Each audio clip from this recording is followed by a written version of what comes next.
अल्हम्दुलिल्लाहि रब्बिल आलमीन वस्सलातु वस्सलामु अला रसूलिहिल करीम अम्मा बाद अऊज़ु बिल्लाहि मिनश शैतानिर रजीम बिस्मिल्लाहिर रहमानिर रहीम या अय्युहल्लज़ीना आमनू ए ईमान वालो ला तकूनू कल्लज़ीना आज़ौ मूसा ना तुम हो जाओ उन लोगों की तरह जिन्होंने तकलीफ़ दी मूसा अलैहिस्सलाम को। बर्रअहुल्लाहु मिम्मा क़ालू, तो अल्लाह ताला ने उन्हें उस तकलीफ़ से बचा लिया जो वो कहते थे। वकाना इंदल्लाहि वजीहा, और मूसा अलैहिस्सलाम अल्लाह के यहाँ बहुत नेक और बहुत बारोब उनका शुमार था। ये पिछे ख़ास वाक़या है, सही बुखारी च आउंदा है कि बनी इसराइल दे जे नबी सन मूसा अलैहिस्सलाम सन, ते मूसा जिन्ने भी नबी हुंदे ने बड़े बाहया हुंदे ने। वालेकुम सलाम। बेपरदगी दा बहुत उन्होंने उस नफरत होंदी है, पर्दे का एहतमाम करते हैं, इखलाकियत का ख्याल रखते हैं जिन्ने भी अल्लाह के नबी ने। तो मूसा 386 नंबर सवा 386 नंबर सवा की पहली लाइन। अच्छा, जितने भी अल्लाह के नबी ने वो इन्होंने चीज़ों का ख्याल रखते हैं। तो इवें ही मूसा अलैहिस्सलाम भी समझ लो वो बड़ा इसका ख्याल रखते सन। अच्छा, ये जेडे बेदीन लोग होंदे ने, ये अज तो नहीं शुरू तो ही इन्होंने चीज़ों की मुखालफत करते हैं। पिछले 2 सबकों जी पढ़िया है कि अल्लाह ताला ने नबी सल्लल्लाहु अलैहि वसल्लम अपनी बीवियाँ उम्मत दियाँ बच्चियाँ औरतों को हुक्म दिता है कि अपने पर्दे का ख्याल रखो खसूसी तौर पर। तो वो जिहड़े लोग होंदे ने यानी दीन तो बेजार लोग, वो इन्होंने चीज़ों का बहुत मजाक उड़ाते हैं, इन्हूं बड़ा बुरा समझते हैं। अज भी तुसीं देख लो, अज भी अगर साडा कोई टाकरा बेदीन लोगों नाल होए, वो तुहानूं पर्दे के बारे च, ये बुरके के बारे च, या इस्लाम दीयां जिहड़ियां तालीमात ने ये बारे च अजीब अजीब गल्लां सुनाणगे, अजीब अजीब गल्लां सुनाणगे। तो मूसा अलैहिस्सलाम भी क्योंकि अपने पर्दे का अपने सतर का बड़ा ख्याल रखते सन, तो उन्होंने ये मशहूर करता कि मूसा अलैहिस्सलाम जिहड़े ना जी इन्हां दे जिस्म दे उत्ते जिन्हें कोई खराबी है तो ये उन्हें छुपाते हैं। जिमें अज भी बहुत सारिया हाँ जी नहीं मैं तेन अगली गल सुना, अज भी वो लोग जेड़े पर्दे के मुखालफ ने वो खसूसी तौर पर पर्दे वाली औरतों को कहते हैं ये इन्हों का रंग क्योंकि साफ नहीं ना है, अपना मूँह लगा के फिरनी आई हैं। वो यो बकाया वो कह ये मूँह तां लगाया कि रंग साफ नहीं है, इन्हें चेहरा साफ नहीं है। यानी उन्होंने कोई ना कोई इतराज़ करना होंदा, या इहो जिहा इतराज़ बनी इसराइल ने अपने नबी ते कीता कि इन्हां दे जिस्म के उत्ते खसूसी तौर पर उन्हें कहा जी इन्हां दी शर्मगाह दे कोई मतलब मसाइल ने जिहड़े इन्हें बड़ा अपने आप लुका के रखते हैं। होया ये कि मूसा अलैहिस्सलाम एक दिन एक तलाब ते नहा रहे सन, तो एक साइड दे होके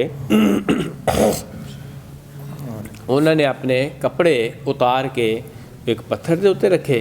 तो जिवें आम पहले भी होन भी चक्का जी ऐसे इलाके जिथे मतलब कोई खाला खुला होंदा है, वो एक साइड के लोग पापड़दा होके एक पासे होके नहाते, वो नहा रहे है सन।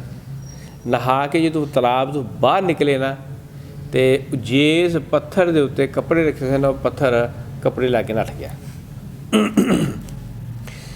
तो मूसा अलैहिस्सलाम उहदे पिछे पिछे नठे, तो वो हुण पत्थर अगे गए तो मूसा अलैहिस्सलाम पिछे पिछे। अच्छा, वो पत्थर जिहड़ा सी ना वो उत्थे जा खलोता जिथे वो बनी इसराइल के कोई चौधरी वडेरे या वो जिहड़े बहुतियां गल्लां करते हैं ना, उत्थे जा खड़ा हो गया।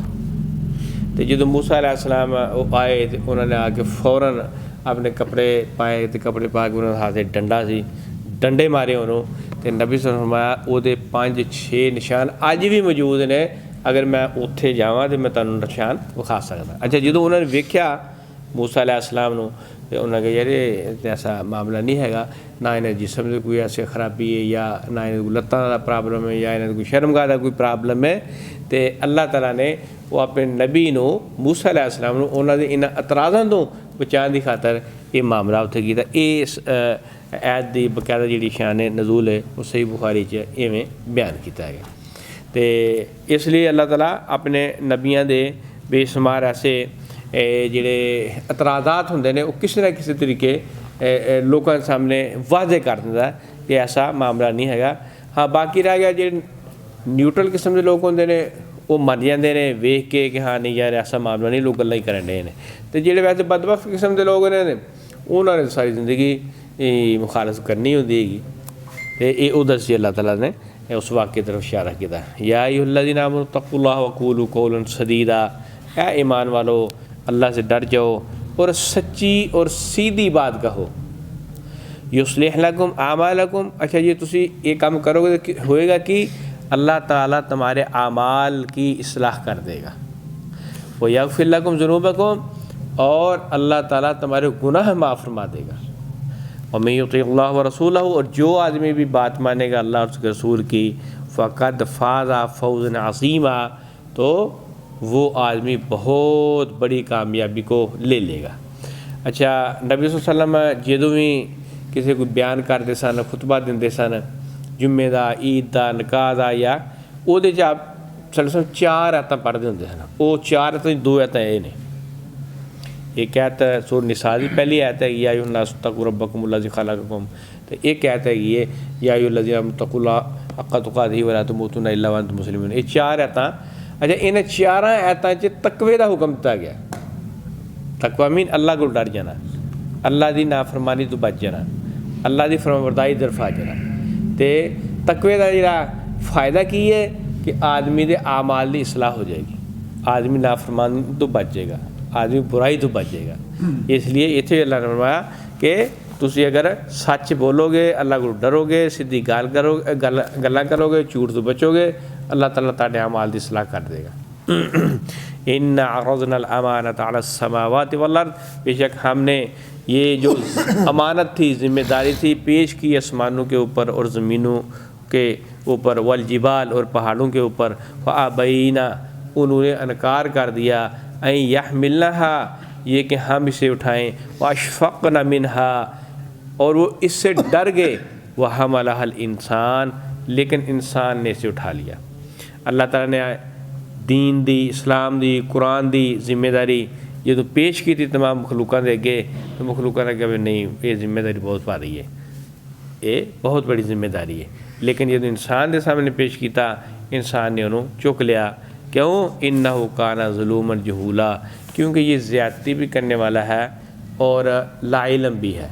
तो अज भी देखो ना जी, अज भी जोड़ा आदमी थोड़ा दिमाग का मोटा होगा ना जी, वो लड़न भी सौखा पेगा, तो वो काम भी एवं हाँ कर देगा किसी भी काम का। जोड़ा आदमी अकलमंद होएगा ना वो एडी जल्दी ना तो लड़ेगा, तो ना एडी जल्दी किसी काम की ना कोई हामी भरेगा, क्योंकि यार मैनू सोच लैन दो एक बार, मैं सोच ला, साफ सूफ कर ला कि मैनू तो फायदा होंदा कि नुकसान, तो बाद ही मैं तुहानूं दसांगा। जोड़ा बेचारा पूरा आंदा मैं कर लैंदा, अरे बाद ही पता लगे यार मैं नुकसान कर बैठा। इसलिए अल्लाह ने क्योंकि इंसान को शऊर दिमाग दिता सी, लेकिन क्योंकि अल्लाह ने इन्नल इंसान अजूला, ये जल्दबाज भी बड़ा है। इंसान बड़ी जल्दी ये कुछ जी हाँ जी हाँ जी हाँ जो वेख्या यार अगे मैंने बहुत बड़ा इनाम मिलना है, जन्नत है, तो ऐरा वगैरह ने इन्हें के ठीक कर लेंदे हैं, लेकिन नाल जी जिम्मेदारियां सन वो समझ लो। अज तुम देखो ना जी साढ़े मुआशरे जो भी किसी आदमी को मतलब अच्छी नौकरी यदि आफर की जाती फौरन आते मैं कर लाँगा। अच्छा जबकि वो नौकरी के नाल कुछ उन्हें जिम्मेदारियां भी होंदियां ने, वो जिम्मेदारियां उस दिन ही नहीं रहिंदियां। नौकरी तो उन्हें नज़र आ रही होंगी, उसकी तनख्वाह नज़र आ रही होंगी है, उसका प्रोटोकॉल नज़र आ रहा होंदा है, लेकिन वो जिम्मेदारियां जो पूरियां नहीं करता है।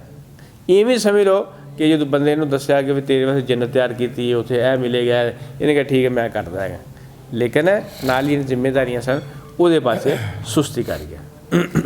लियुअज़्ज़िब अल्लाहुल मुनाफिकीन, अल्लाह अज़ाब देगा मुनाफिक मर्दों को, वल मुनाफिकात और मुनाफिक औरतों को, वल मुशरिकीन वल मुशरिकात, और शिरक करने वाले बंदों को और शिरक करने वाली औरतों को, व यतूबुल्लाहु अलल मुमिनीन वल मुमिनात, और अल्लाह ताला मुआफ़ कर देगा मोमिन मर्दों को और मोमिन औरतों को। व कान अल्लाहु गफूर रहीमा, और बेशक अल्लाह ताला तो है ही मुआफ़ करने वाला और बख्शने वाला। सुब्हानकल्लाहुम्मा व बिहम्दिका अशहदु अन ला इलाहा इल्ला अंता अस्तगफिरुका व अतूबु इलैक।